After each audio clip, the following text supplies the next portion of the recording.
Olá, oitavo ano da Rede Miguel Pouso. Tudo bem com vocês, crianças?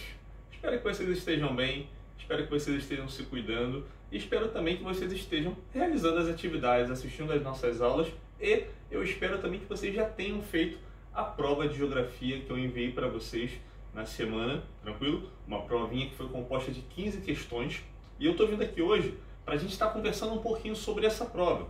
Eu vou estar corrigindo essa prova junto com vocês, obviamente. A gente vai estar passando para vocês uma explicação, uma contextualização dessa prova, tranquilo? Das correções, questões a questão. E eu queria destacar para vocês o seguinte: a maior parte dessas questões dessa prova que vocês fizeram são questões que foram retiradas ou adaptadas com pequenas adaptações de vestibulares que já ocorreram. Vestibulares esses dos mais conhecidos do Brasil, como a UERJ, o Enem, a PUC-Rio e também a Unicamp, tranquilo? Eu tive o cuidado de pegar essas questões de vestibular, adaptar em grande parte e algumas outras seguir muito próximo à mesma questão do vestibular, porém mudando uma estruturazinha por questões de adaptação com o contexto atual, beleza? Obviamente, algumas questões também são de minha autoria, beleza? Então vamos lá, vamos ver essas 15 questões, eu vou contextualizar e vou dar a resposta para vocês, mas eu tenho certeza que vocês já tiveram acesso também ao gabarito. Primeira questão da nossa prova é a questão que fala o seguinte: qual foi a principal motivação que levou os venezuelanos a deixarem seu país e seguirem para o Brasil? Uma correçãozinha aqui de português, esse Brasil com letra minúscula, a culpa é sempre do corretor, né? Mas vamos lá. O que motivou os venezuelanos a entrarem no Brasil, deixarem o seu país, a sua terra natal? Na primeira opção, fala lá, os venezuelanos vieram para o Brasil depois que um terremoto atingiu o país. Não, não foi essa a questão, tranquilo? Não é essa a motivação. Quando você pensa num país que teve um terremoto e a sua população vem migrando para o Brasil, você pensa em haitianos, tranquilo? Não é o caso dos venezuelanos. A letra B fala: os venezuelanos vieram para o Brasil porque o governo brasileiro criou um programa para recebimento de imigrantes que desejassem trabalhar em áreas de construção civil, o que também não ocorreu. Os venezuelanos vieram para o Brasil em decorrência de uma grave crise política, econômica e humanitária que se instaurou na Venezuela e nós vimos todo esse desenvolvimento, todo esse desdobramento que culminou nessa grave crise política, econômica e humanitária atualmente na Venezuela. E o Brasil, por uma proximidade geográfica com a Venezuela, tem recebido também um fluxo bastante alto de imigrantes, tranquilo? Na letra D, os venezuelanos vieram para o Brasil fugindo de catástrofes naturais, não é a questão correta.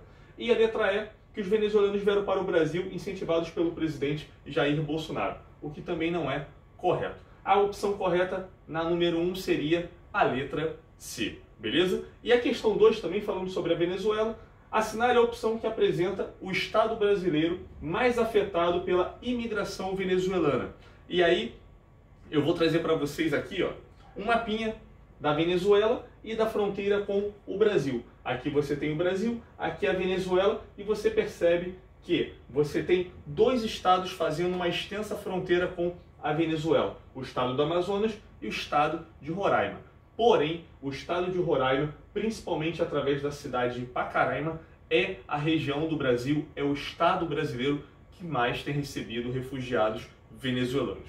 E aí, se você me perguntar, professor, por que não pela fronteira amazônica? Porque é uma fronteira densamente fechada pela imensa floresta amazônica. O acesso não é tão fácil quanto por essa região onde já existia uma zona de fronteira controlada em cada lado pelas suas respectivas forças armadas.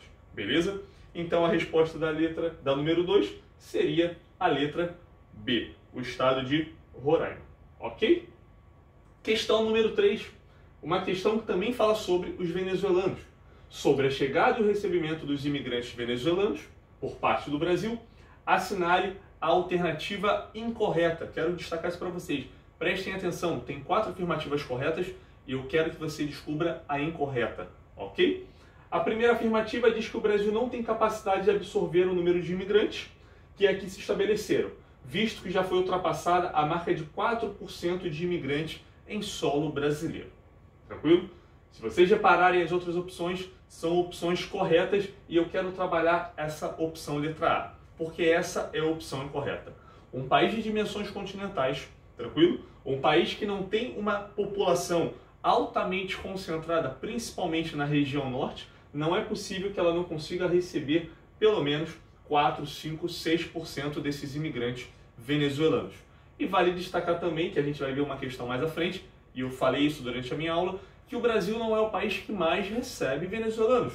Pelo contrário, o Brasil não está nem entre os 3 países que mais recebem os refugiados venezuelanos.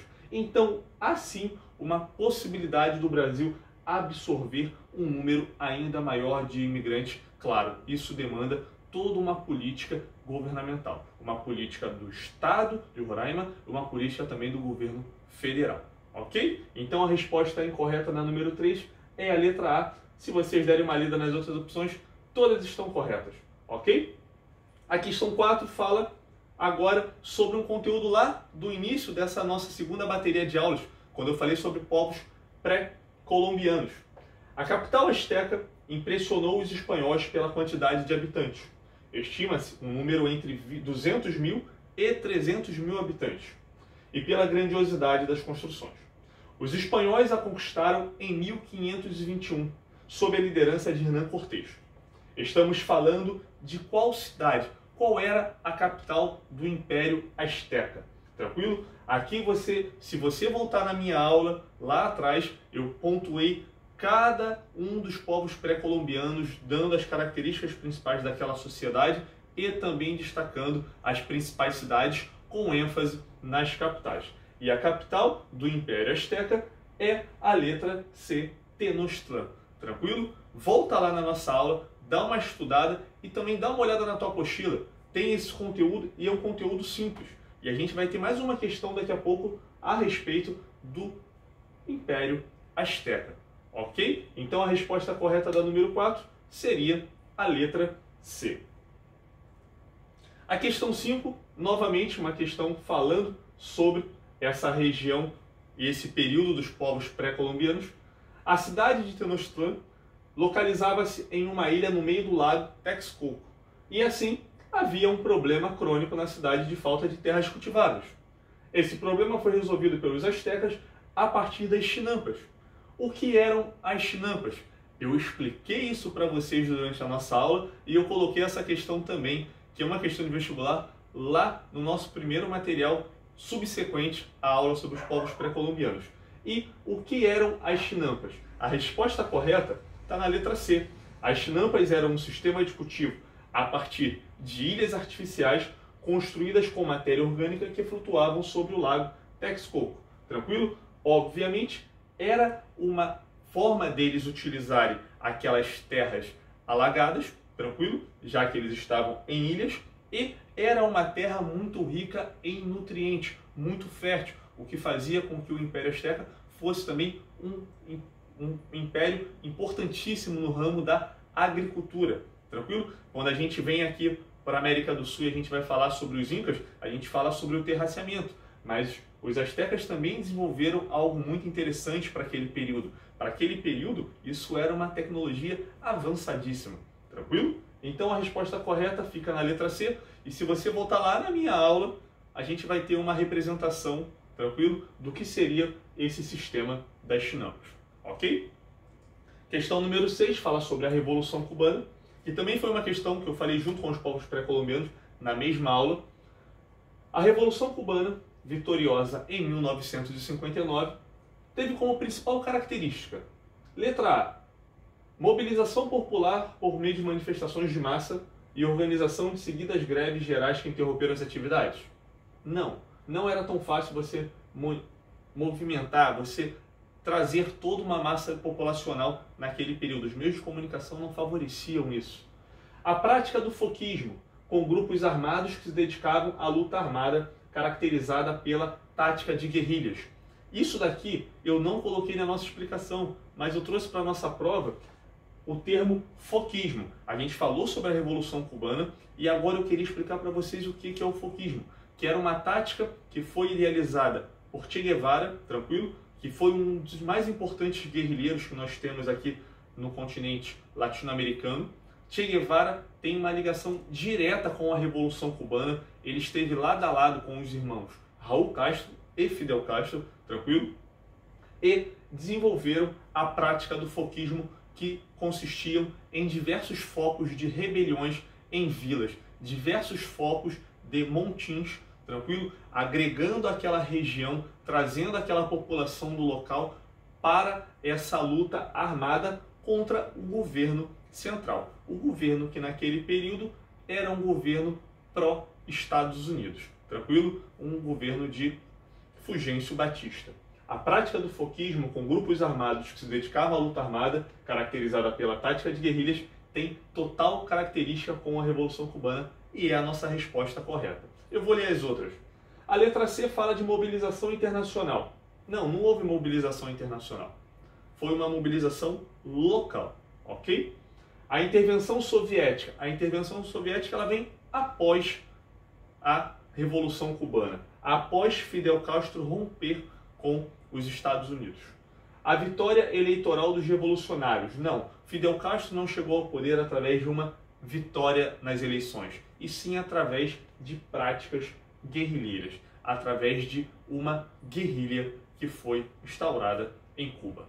Ok? Então a resposta correta na número 6 é a letra B. Questão 7 fala também sobre a Revolução Cubana, que em janeiro de 59, tropas revolucionárias comandadas por Fidel Castro tomaram o poder em Cuba. A luta revolucionária, letra A, foi dirigida por uma guerrilha comunista que pôde derrotar o exército de Fulgêncio Batista graças ao apoio oferecido pela União Soviética? Não. Até então, eles não eram uma guerrilha comunista, ainda não tinham uma forte ligação econômica, política e bélica com a União Soviética. Foi dirigida pelo Partido Comunista Cubano, que conseguiu mobilizar camponeses e trabalhadores urbanos contra a ditadura de Fulgêncio Batista. Em partes, sim. Em partes, não. Não houve uma mobilização de todos os trabalhadores, tranquilo? Mas sim de grande parte dos camponeses. Foi dirigida por dissidentes do governo de Fulgêncio Batista com apoio inicial do governo dos Estados Unidos. Pelo contrário, os Estados Unidos era apoiador do governo local, o governo de Fulgêncio Batista, ok? Letra D, foi dirigida por uma guerrilha nacionalista e anti-imperialista que angariou apoios da oposição burguesa e dos setores de esquerda cubana. Aí sim, uma guerrilha nacionalista, tranquilo?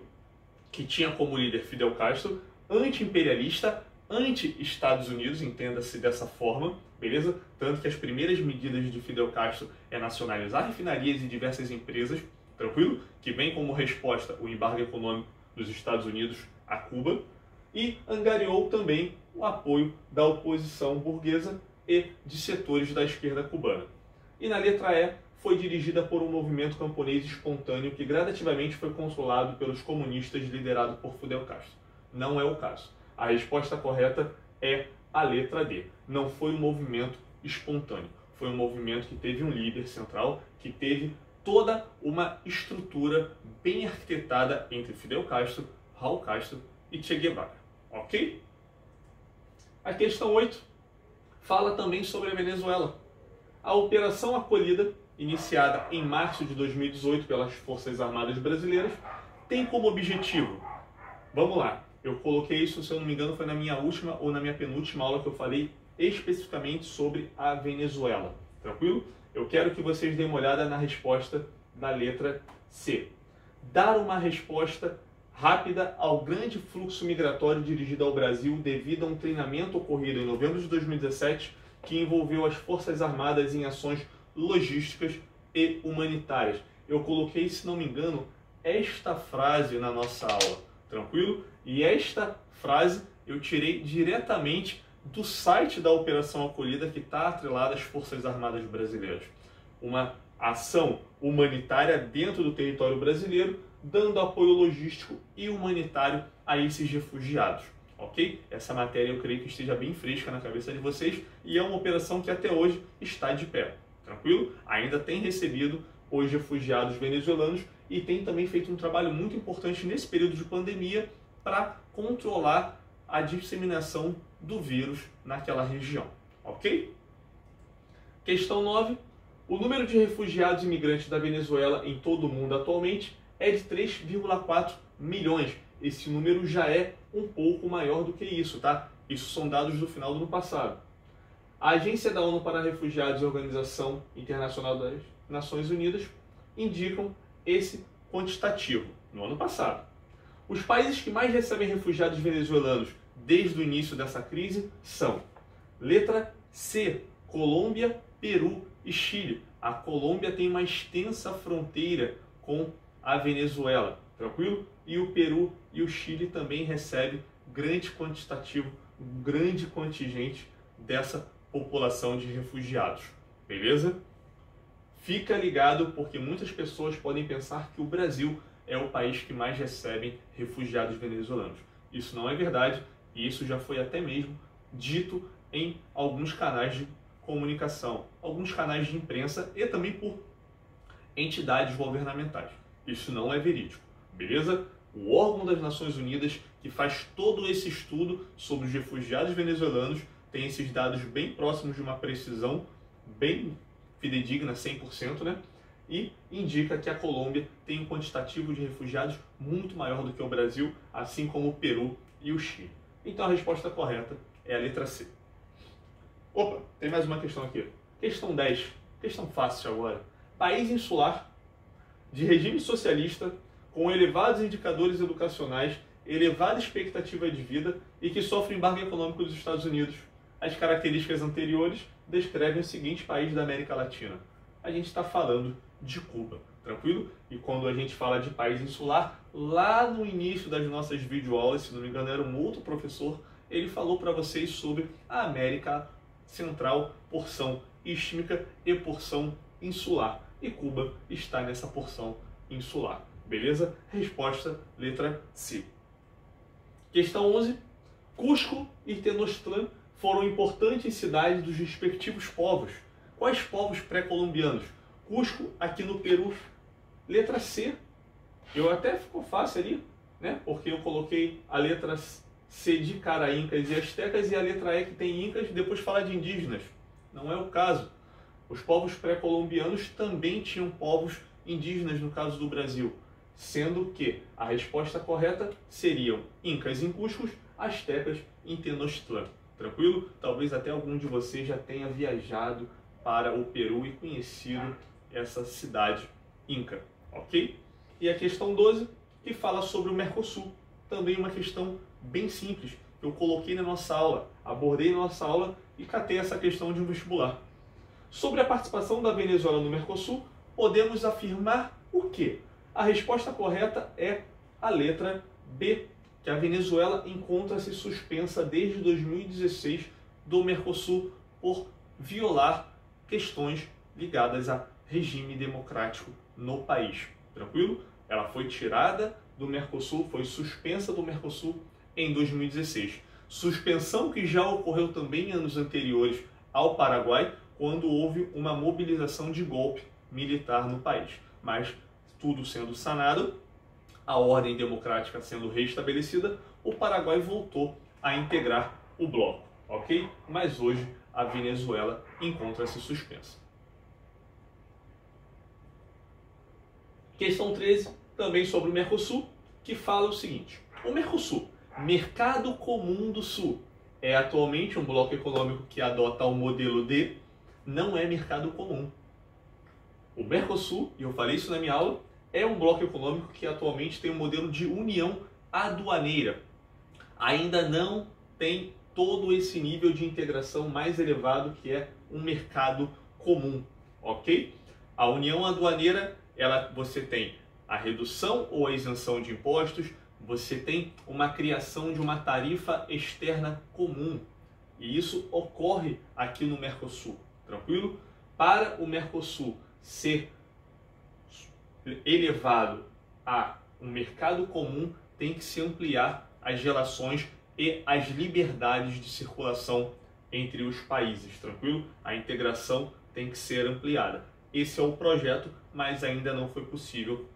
Nós temos muitas divergências dentro do atual bloco, beleza? Então a resposta da 13 é a letra D. Questão 14, Sobre a Venezuela, é correto afirmar. Letra E. Pode dar uma lida com calma. Vê, compara essa questão é minha autoria. Compara essa questão com a nossa aula. Ficou fácil. Sofre embargo econômico dos Estados Unidos, agravando ainda mais a crise social e econômica do país. Talvez você pense aqui na letra C. Juan Guaidó, opositor ao presidente Nicolás Maduro, se autodeclarou presidente venezuelano. Certo até aí. Com apoio da China e da Rússia. Pelo contrário, a China e a Rússia apoiam Nicolás Maduro. Ok? E, para fechar, nossa última questão, o Che Guevara, tranquilo? Líder guerrilheiro da Revolução Cubana, uma das figuras mais emblemáticas da história das revoluções mundo afora, Che Guevara é, ainda hoje, mais de 50 anos depois de sua morte, uma referência quando o assunto é a reivindicação a favor da justiça social. Este importante guerrilheiro e revolucionário tem a sua trajetória ligada a qual revolução? A Revolução Cubana, letra B. Tranquilo? Lembrando que Che Guevara foi um dos líderes mais importantes da Revolução Cubana e após a Revolução ter sido concretizada, ele sai de Cuba tentando buscar a emancipação de outros, a libertação, tranquilo, de outros países sul-americanos e acaba sendo morto, ok? Lembrando que Che Guevara era médico e argentino, beleza? Fica aqui então a nossa correção das nossas 15 questões de prova. Espero que vocês tenham acertado pelo menos 70%. Não são questões difíceis, porém a maior parte são questões de vestibular. Tranquilo? Para vocês perceberem como o conteúdo tem muita relação com o que é cobrado tanto nos vestibulares quanto em concursos de escolas federais de nível médio e técnico. Beleza? Quero deixar para vocês então aqui um forte abraço. Até a nossa próxima atividade. Beleza? Quem sabe a próxima atividade não seja com nós em sala de aula com nossos alunos, vocês sentadinhos, a gente lá na frente daquele quadro, e a gente podendo trocar uma energia bem maior, podendo levar um pouquinho da nossa aula, da nossa alegria e também recebendo o carinho dos nossos alunos, que é o que todos nós desejamos. Um forte abraço, até a próxima, gente!